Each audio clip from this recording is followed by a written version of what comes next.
नमस्कार। गोविंद पारिक के 80 पेज के सीरीज में आज हम लोग बात करने वाले हैं पेज नंबर 63 की बात करेंगे। तो यहाँ पर देखेंगे सबसे पहले हम लोग बात करेंगे कि कवल और गंडूस में क्या अंतर है। तो बेसिक डिफरेंस बिटवीन कवल एंड गंडूस अक्सर एग्जाम में पूछे जाते हैं। तो देखेंगे यहाँ पर गंडूस और कवल। गंडूस मतलब क्या होता है कि द्रव पदार्थ मुख में धारण करते हैं। क्या रखते हैं? गंडूस में द्रव या क्वाथ का धारण करते हैं। ध्यान दीजिएगा, द्रव या क्वाथ का धारण करते हैं। जबकि कवल में क्या होता है? कल्क का धारण करते हैं। तो क से कवल, क से कल्क, क से कवल, क से कल्क। ध्यान दीजिएगा, गंडूस में द्रव या क्वाथ धारण करते हैं, जबकि कवल में कल्क या कल्क का धारण करते हैं। ठीक है ना। जो गंडूस होता है असंचारी होता है। गंडूस में मुख को चलाते नहीं है, मतलब जो भी द्रव या क्वाथ धारण करेंगे मुख में रख लेंगे, उसके बाद स्थिर रखेंगे, मुख को बिल्कुल हिलाएंगे डुलाएंगे नहीं। जबकि कवल में क्या संचारी होता है, मुख को हमेशा डुलाते रहते हैं, हिलाते रहेंगे। ठीक है ना। अब बात करते हैं मात्रा की। तो मात्रा जो है यहाँ पर दिया है ना, गंडूस में मुख चलाना नहीं है। और फिर बात करें मात्रा की। मात्रा है तो जो गंडूस की मात्रा है द्रव में चूड़ की मात्रा। एक्चुअली जो गंडूस में जो द्रव क्वाथ बनाएंगे तो द्रव में चूड़ की मात्रा आधा तोला होती है। आधा तोला द्रव में चूड़ की मात्रा आधा तोला है, लेकिन कवल की मात्रा 1 तोला होती है। उसके बाद हम लोग कवल और गंडूस के भेद के बारे में बात करते हैं। तो देखिए यहाँ पर दोनों के चार भेद बोले गए हैं कवल और गंडूस के। स्नैहिक, शमन, शोधन, रोपण। स्नैहिक जो होता है वात शमन करता है।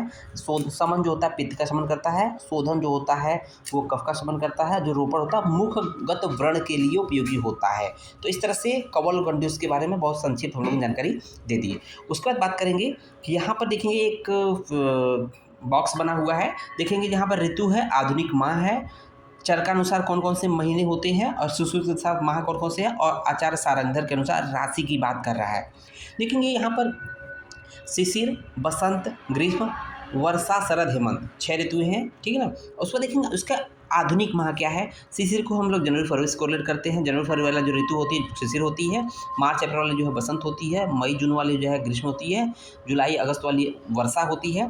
और सितंबर अक्टूबर वाली आपकी शरद होती है। और नवंबर दिसंबर वाली हेमंत ऋतु होती है ना। अब बात कर लेते हैं कि चरकानुसार माह कौन कौन से होते हैं। तो हम लोगों ने जब गांव घर में अपने घर पे लोगों ने हिंदी महीने ज़्यादा याद रहते हैं, जैसे माघ, फागुन, चैत्र, वैशाख, ज्येष्ठ, आषाढ़, श्रावण, भाद्रपद, अश्विन, कार्तिक, अगहन, पौष, है ना। तो ये टोटल जो है 12 महीने होते हैं, है ना। हर एक ऋतु के 2 माह होते हैं।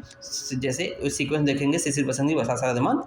और माघ, फागुन, चैत्र, वैशाख, ज्येष्ठ, आषाढ़, श्रावण, भाद्रपद, अश्विन, कार्तिक, अगहन, पौष। ठीक है ना। पूस भी बोलते हैं, अगहन को पूस बोलते हैं।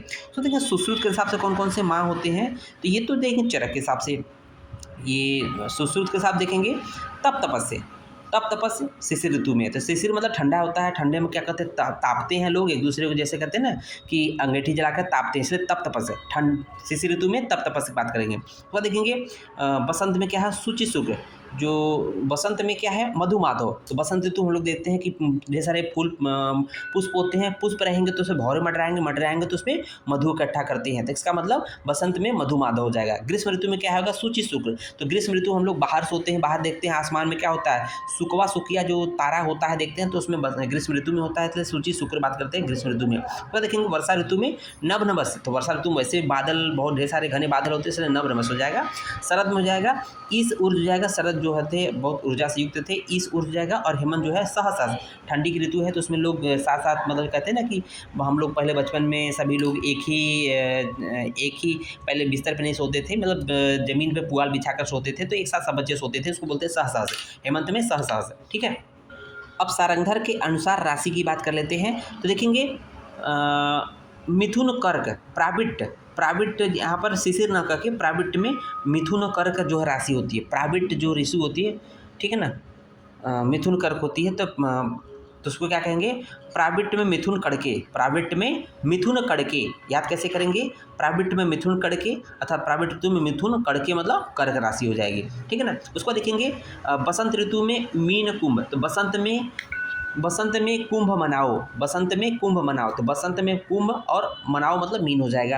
उसको देखेंगे ग्रीष्म ऋतु में मेष, वृष। बस ग्रीष्म ऋतु में मेष वृष, अर्थात ग्रीष्म में मेघ बरसे, ग्रीष्म में मेघ बरसे। तो ग्रीष्म क्या हो जाएगा, मेघ, मेघ मतलब हो जाएगा मेष, वृष मतलब बरसे मतलब वृष हो जाएगा। उसको देखेंगे वर्षा में क्या हो जाएगा, वर्षा में सिंह कन्या, वर्षा में सिंह और कन्या राशि होती है, तो कुमारी कन्या सिंह, कुमारी वर्षा सिंह, सॉरी कुमारी वर्षा सिंह, कुमारी में हो जाएगा कन्या हो जाएगा, सिंह मतलब हो जाएगा सिंह हो जाएगा, तो वर्षा ऋतु में सिंह और कन्या हो जाएगा। शरद में क्या हो जाएगा, वृश्चिक और तुला और वृश्चिक, तो शरद ने वृश्चिक को तोला, शरद ने वृश्चिक को तोला, शरद ने बिच्छू को तोला, तो वृश्चिक मतलब हो जाएगा वृश्चिक ऋतु हो जाएगा, तोला मतलब तुला हो जाएगा, शरद ऋतु में वृश्चिक को तोला हो जाएगा। हेमंत ऋतु में देखेंगे धनु मकर, धनु और मकर राशि होती है। मक्कार हेमंत ने धनुष को तोड़ा, मक्कार हेमंत ने धनुष को तोड़ा, मक्कार मतलब हो जाएगा मकर, हेमंत का मतलब हेमंत ऋतु हो जाएगा, उसमें धनु हो जाएगा, है ना। तो धनु और मकर जो है आपके हेमंत ऋतु में। तो इस तरह से हम लोगों ने ये चीज़ें कंपाइल कर लिया।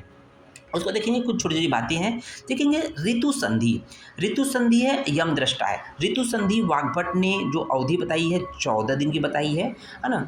तो वर्तमान माह का अंतिम 7 दिन और जो आने वाले जो माह होता है उसका प्रारंभिक 7 दिन जो होते हैं, ये एक तरह से ऋतु संधि होती है। यहाँ पर विशेष तौर से खाने पीने का परहेज करना चाहिए, है ना।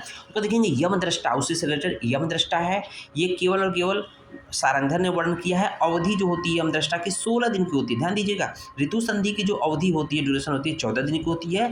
यम दृष्टा की जो अवधि ड्यूरेशन होती है 16 दिन की होती है, ठीक है ना। उसको देखेंगे भल्लातक अस्थि का जो वर्णन होता है कटु स्कंध में वर्णित है ना। चरक संहिता जब पढ़ते हैं उसमें भल्लातक अस्थि का तो वर्णन कटु स्कंध में है, लेकिन भल्लातक का वर्णन कसाय स्कंध में वर्णित है। उसको देखेंगे कुछ चीज़ें हैं चरकोक्त एवं सुश्रुतोक्त गणों में सामान्य।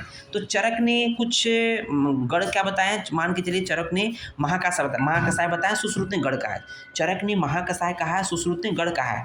तो चरक का यहाँ एक साइड में चरक के महाकसाय देख रहे होंगे, एक साइड में सुश्रुत के गढ़ देख रहे होंगे, वर्ग देख रहे होंगे। उन्होंने दोनों ने खूब वर्ग कह दिया, गढ़ कह दिया। तो चरक का जीवनी गढ़ किसके तुल्य होती है, सुश्रुत के काकोल्यादि गढ़ से। चरक का वृहणी गढ़ जो है किसके तुल्य होती है, विदारी गंधादि गढ़ से। तो यहाँ पर विदारी गंधादि सुश्रुत का प्रथम वर्ग होता है, गढ़ होता है। यहाँ पर चरक का जीवनी प्रथम गढ़ होता है जब पढ़ते हैं, महाकसाय होता है। उसका देखेंगे दीपनी गढ़ इक्वल टू पिपल्यादि के होता है। बल्यगढ़ जो होता है लघु पंचमूल के होता है। हृदयगढ़ वेरी वेरी इंपॉर्टेंट है। चरक का हृदय किसके तुल्य होता है, सुश्रुत के परुषादि। उसका देखेंगे अर्शोग्न जो नासक जो महाकसाय होता है वो सुश्रुत के मुस्कादि के समान होता है। कृमिग्न जो महाकसाय होता है वो सुरसादि और लच्छादि के समान होता है। कासहर महाकसाय जो होता है वो विदारी गंधादि के समान होता है। श्वासहर जो होता है वो पिपल्यादि सुरसादि के समान होता है। देखेंगे वेरी वेरी इंपॉर्टेंट, दोनों इंपॉर्टेंट है। सोतहर जो महाकसाय होता है सुश्रुत के दशमूल के समान है, जबकि स्तन्य जनन चरक का महाकसाय है वो सुश्रुत के काकोल्यादि के समान होता है।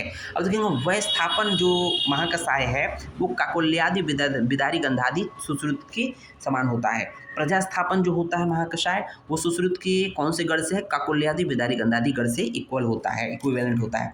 उदर्द प्रशमन महाकसाय, तो इंपॉर्टेंट पॉइंट है जब चरक पढ़ते हैं उदर्द प्रशमन महाकसाय में अर्जुन का वर्णन है। तो प्रश्न पूछता है अर्जुन का वर्णन किस में आया है, तो आपका अर्जुन नाम सुनते हैं हृदय आना चाहिए दिमाग में, लेकिन हृदय में नहीं है, वो उदर्द प्रशमन महाकसाय में है। जबकि उदर्द प्रशमन महाकसाय की तुलना सुश्रुत के साल सरादी गढ़ से की गई है। अगर अंगमर्द प्रशमन जो है महाकसाय है सुश्रुत के विदारी गंधादि की तुलना में इक्वल है। श्रमहर महाकसाय चरक का सुश्रुत के परुषादि गढ़ के इक्वलवेलेंट है। और शुक्र शोधन जो महाकसाय है चरक का वो चरक के बल्ली पंचमूल व कंटक पंचमूल के समान होता है। उसके बाद देखेंगे लास्ट में 2 पॉइंट है।